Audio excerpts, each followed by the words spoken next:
Амансыздар ма, құрметті оқырмандарым, бүгін сіздермен дәл осындай әп-әдемі букбипай тортын жасайтын боламыз. Мен каналымнан алыстамаңыздар, мені қолдап кетіңіздер.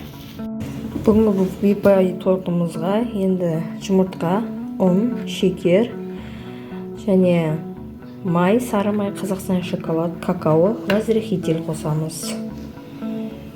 Бисмилля деп енді бастайық.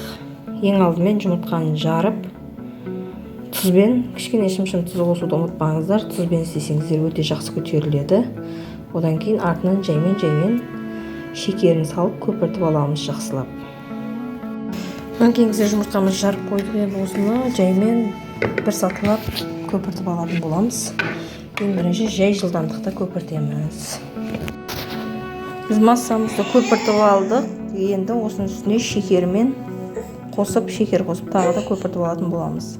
Шекерімізді аз-аздан қосып көпіртіп алдық. Енді осының үстіне сары май мен Қазақстан шоколадын қосамыз. Қазақстан шоколадымыз бен сары майымызды ертіп алдық. Енді осыны дайын массамыздың үстіне қосамыз. Жылы күйінде болсын.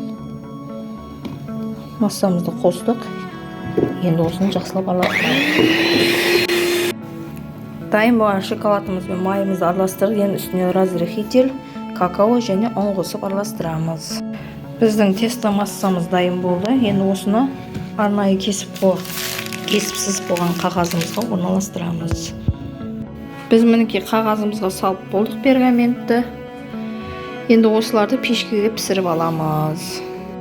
Міне біздің корждарымыз дайын болды. 4 коржымыз. Енді осы корждарды жинаймыз. Ең алдымен жан-жағын кесіп тегістеп аламыз. Творожный креміміз, сливкемізді құйып алдық. 390 граммдай, 400 граммдай. Одан кейін творожный сырымыз енді саламыз.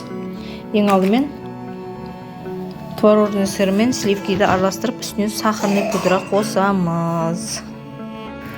Творожный сырымызды, сахарный пудрамызды және сливкемізді құйдық. Енді осыларды жақсылап көпіртіп аламыз. Креміміз дайын болды. енді осыларды арнайы қалтаға салып букбипайға жағамыз. Букбипайымыздың 3 бөлігін жинап болдық. Арасына құлпынай қостық. Енді соңғы бөлігін салып кремдерін жағатын боламыз. Мінекей біздің букбипай тортымызды жинап болдық. Бетіне Қазақстан шоколад пен сары майды қосып, ганашын істедік. Тортымыз дайын болды. Енді бетін әрлеу қалды. Ас болсын барлығыңызға жасап көруге кеңес беремін. Мені қолдап кетіңіздер.